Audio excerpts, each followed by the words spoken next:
parle tout le temps de cas positifs. Les cas positifs explosent, les cas positifs se multiplient. Alors, les tests et les cas, Nicole Delépine, c'est quoi les cas positifs? Est-ce que ça veut dire que les contaminés, les contaminants, le chiffre explose?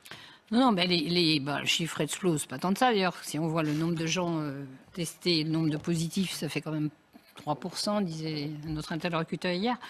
Même si c'est pas tellement, mais surtout, les tests montrent des cas positifs pour les quelques pourcentages positifs. Et les tests positifs, ça veut dire que Qu'est-ce que ça veut dire si je suis testé les positif? gens ont rencontré un jour le virus, sûrement, ou un voisin, parce que si c'est le corona d'il y a 3 ans, ça va faire pas positif aussi. Si c'est la grippe, ça va faire positif aussi. Il y a d'ailleurs hier quelqu'un qui réclamait qu'on fasse quand même, on arrive à faire des tests qui différencient le coronavirus et la grippe. J'ai trouvé ça merveilleux. Bon, donc actuellement, le fait d'avoir un test positif ne montre pas qu'on est symptomatique, évidemment, ça se gérait cliniquement, mais même pas qu'on est contagieux. Et l'OMS dit qu'il ne faut pas tester les asymptomatiques. Il ne faut pas tester les asymptomatiques. Juste pour bien non, là, on parle de la PCR. La PCR. Là, en ce moment, les gens y courent, c'est la PCR, le nez au fond, là, le grand bâton qui va très loin. Ça veut dire qu'il faut bien dire que quand on n'a pas de symptômes, les asymptomatiques, il ne faut pas aller se faire tester. Je ne comprends pas ces foules de personnes, enfin je comprends parce qu'on leur a fait peur, mais ces foules de personnes, de jeunes en particulier, qui vont se faire tester alors qu'ils n'ont aucun symptôme. La médecine, c'est d'abord la clinique. D'accord ? Donc, demain, vous avez de la fièvre, vous toussez, vous êtes inquiet dans le cadre de ce qui s'est passé. Bon, on passe, mais à ce moment-là, comme dit votre interlocuteur, là, c'était très bien ce qu'il disait, c'est vrai, c'est au médecin à ce moment-là de vous dire quand même, bon, ça serait peut-être bien de faire un test. Alors, peut-être pas le faire trop quand même, parce que maintenant, les gamins qui ont un rhume, on leur demande un test, ce qui est quand même hallucinant. Vous avez tous vu des gamins tous les ans, et ils ont 10 rhumes, 20 rhumes dans l'année. Il y en a une qui dit, j'ai des jumeaux, j'ai 50 rhumes dans l'année, alors ça va faire 50 tests. C'est vraiment important de rassurer tout le monde. Il ne faut pas faire de tests quand on n'a pas de symptômes. Si on n'a pas de symptômes, on n'est pas contagieux. Et on n'est pas malade. On n'est pas malade. C'est pour ça qu'ils appellent ça des cas. Au lieu d'appeler ça des malades, maintenant on appelle ça des cas. Et d'ailleurs, je ne vous ai pas repris, mais vous avez dit que les patients font la queue. Non, ce n'est pas des patients. C'est des clients. C'est des... Bon, si on veut parler d'argent, mais indépendamment, c'est des anxieux. C'est des citoyens lambda qui ont été... mis en situation de stress et c'est vraiment très très mauvais. Donc il faut vraiment pas faire ces tests. Alors en plus, alors parlons pas du prix de revient parce que c'est gratuit, oui, enfin c'est quand même 70 € le test que vous allez payer dans vos impôts avec la sécurité sociale. C'est une petite parenthèse parce qu'en même temps on vous dit la sécurité sociale est en rien n'est gratuit. Rien n'est gratuit. Si c'est gratuit. Mais justement, donc les cas ne sont pas des malades. Important. Oui. Alors oui, non mais c'est éclaircissons ceci, parce qu'on a l'impression, effectivement, que tout le monde se dit « Oh là là, si je ne me fais pas tester, c'est fichu. » Or, si je n'ai pas de symptômes... Surtout pas y aller, en plus, ça ne sert à rien. Alors, je n'ai pas eu le temps de... Enfin, j'ai peut-être dit, mais 90% des tests dits positifs ne sont pas des gens symptomatiques, ce sont 90% de traces de virus qu'on a rencontrés un jour. Et ce n'est pas moi qui le dis, je ne suis pas la complotiste qu'on veut bien dire, je dis simplement, je répète ce qu'a écrit le New York Times, qui n'est pas spécialement un journal réputé complotiste, je crois que c'était le 27 ou le 29 août, vous me pardonnerez les 2 jours, mais et qui a dit 90% des gens positifs n'ont pas la maladie, ils ont éventuellement des traces de quelque chose qui ressemble à un virus. Et ces traces les ont immunisés, enfin immunisés les gens. En plus, plutôt. On peut se dire qu'éventuellement ils sont immunisés, mais de toute façon ils ont des traces, et alors ça sert à quoi? Et alors c'est assez dramatique, parce que les gens ils sont testés alors en négatif, mais ils retournent, apparemment des jeunes qui vont 3 fois, 4 fois dans la semaine, ça ressemble à rien, quoi. C'est vraiment, on a quand même conditionné une phobie, quoi, de ce virus qui... Pour une épidémie, d'autres interlocuteurs, vous avez ces jours-ci, l'ont dit mieux que moi, cette épidémie est terminée depuis 4 mois. Alors, il peut toujours y avoir une queue. Vraiment qu'elle est terminée. Mais bien sûr, il peut toujours y avoir une queue. Comment peut-on être sûr? Comment peut-on être sûr? Il n'y a plus de malades, il n'y a plus de morts, il n'y a plus de malades. Il y en a beaucoup moins. Il y en a beaucoup moins, certes. Plus de malades. Je veux dire, les courbes sont complètement plates. Hein. Bon, c'est une passion de mon mari de faire des courbes tous les jours. Voilà, tous les jours, il va sur Santé France et puis aussi sur les chiffres de l'OMS. Et fait les courbes, il n'y a plus de malades, les courbes sont plates. Les médecins dire- nous disent quand même qu'ils Oui, voient mais ils une disent- dizaine par jour de Covid+. Non, alors ils voient des Les Covid. hospitaliers disent attention, warning, on a quand Mais même oui, des ils ont limites. peur, mais ils ont peur, eux aussi ils ont peur. Mais qu'est-ce que ça veut dire voir des Covid plus? Moi, je vois des tas de gamins, enfin, je les vois pas, mais enfin, des tas de parents qui me téléphonent. Oh, mon gamin a le Covid. Alors, je dis, attends, il a le Covid. Alors, qu'est-ce qu'il a comme signe? Ah, ben, il n'a pas de signe. Il n'a pas de signe, Madame Lépine. Mais à l'école, on a dit qu'il y avait un copain qui était positif, alors il a été testé, donc il est testé positif. Donc, il a le Covid. Et les médecins parlent de. Enfin, un certain nombre de médecins parlent de ces enfants positifs, des enfants en plus, comme s'il avait le Covid. Alors, du coup, privé Alors, il y, d'école. il y a eu quelque chose quand même, justement, à propos de ça. Moi, j'ai entendu ce matin, beaucoup de parents d'élèves, enfin beaucoup, quelques-uns, qui disaient ceci, qui disaient que ma fille de 15 ans ou 11 ans, etc., vous savez, ils sont obligés de porter le masque. Après, comment dire. À partir de 13 Eh ans. bien, à partir de 13 ans, exactement. Et honnêtement, ce matin, j'ai eu une dizaine de personnes et ils disaient, mais ma fille est en train d'étouffer. Un moment donné, elle a dit, il faut que je sorte, parce qu'il faut que j'enlève le masque, etc. Enfin, parce que je n'en peux plus. Parce que vous savez, c'est de 7 h du matin, enfin, c'est toute la journée. Et donc, le professeur, enfin, disait un de ses parents d'élèves, lui ont dit, écoutez, si vous sortez, vous enlevez le masque, vous êtes renvoyé. Il y a quand même quelque chose qui se passe et il y a des collectifs de parents, Bénédicte, en train de se former aujourd'hui, je ne dis pas que c'est la majorité, etc., qui sont en train de dire, mais attendez, les enfants, par essence, alors est-ce que les enfants, effectivement, sont moins contaminés ou contaminants? Ils ne sont pas contaminants. Si vous voulez, l'erreur est venue du début, alors on ne va pas en vouloir forcément à nos dirigeants, parce qu'on a comparé le coronavirus à la grippe. Et la grippe, effectivement, les enfants, 30% transmettent le virus. Bon, il s'est trouvé que rapidement, et en particulier on a beaucoup étudié ça avec mon époux au moment où le président a demandé de rouvrir les écoles, ce qui était bien, le 11 mai, on était contents, et 2 jours après, on va s'affoler.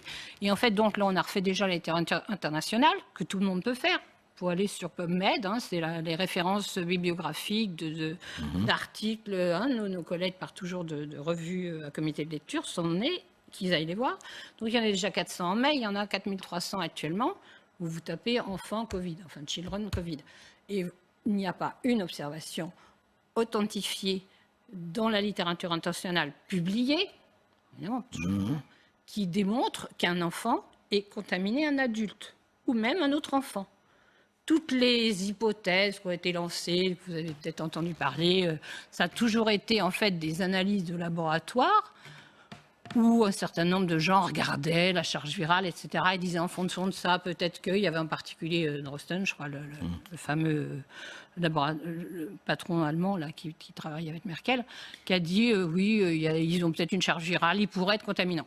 Dans la vie vraie, pour moi, pédiatre, médecin, je ne suis pas dans le laboratoire avec les petites éprouvettes, il n'y a pas d'enfant qui contamine. Donc il est complètement, jusqu'à 19 ans, c'est des études qui sont faites entre 0 et 19 ans, les études publiées, 4300 actuellement. Il y a des clusters dans les écoles quand même, on voit qu'il y a des classes qui sont fermées parce qu'il y a plein de gamins Mais, qui sont infectés. parce qu'il y a des fermes, ils ne sont pas infectés. Attention, ils ne sont pas Les infectés. gamins malades. Non, ils ne sont pas malades. Ils Ils sont sont il y a pas des enfants qui sont malades, qui sont testés positifs et qui sont vraiment pas en forme. Mais ils sont malades ou pas en forme, mais vous avez quand même vécu d'autres mois de septembre, il y a toujours des enfants malades. Maintenant, quand vous avez un rhume, on vous teste, si c'est positif, on dit c'est le Covid.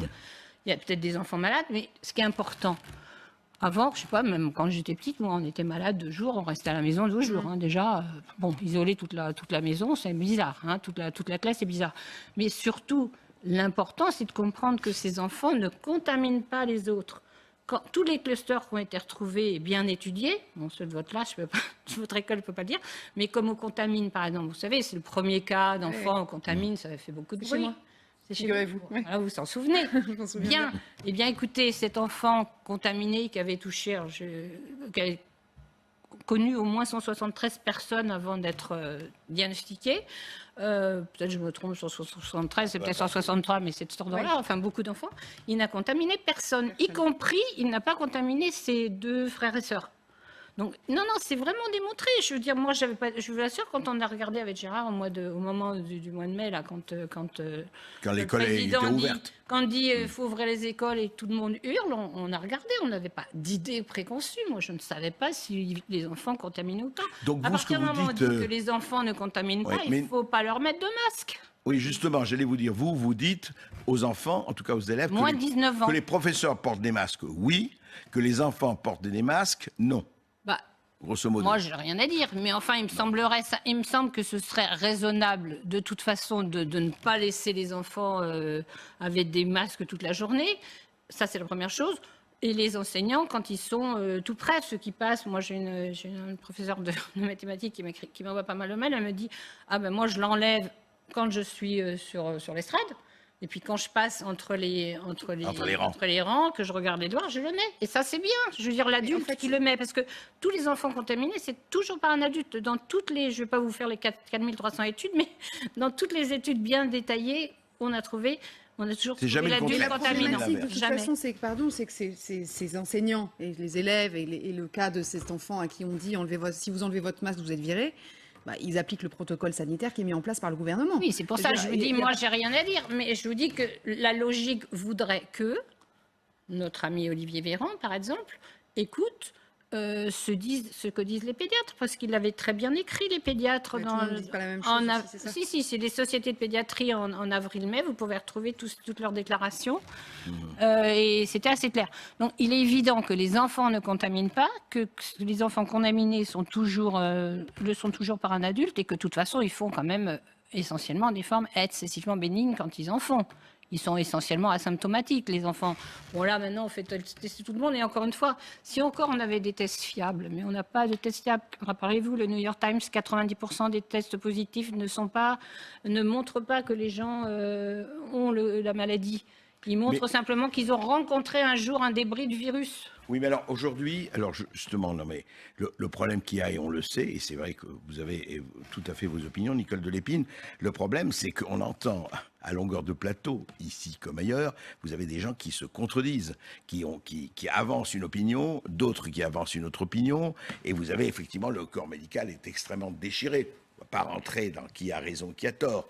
Mais le problème, par exemple, aujourd'hui, est-ce que cette gestion du Covid, est-ce que pour le moment, est-ce qu'on va, parce que tout annonce, vous l'avez annoncé, Bénédicte, qu'on va vers un espèce de resserrement. Moi, ce qui me frappe, je donne un exemple.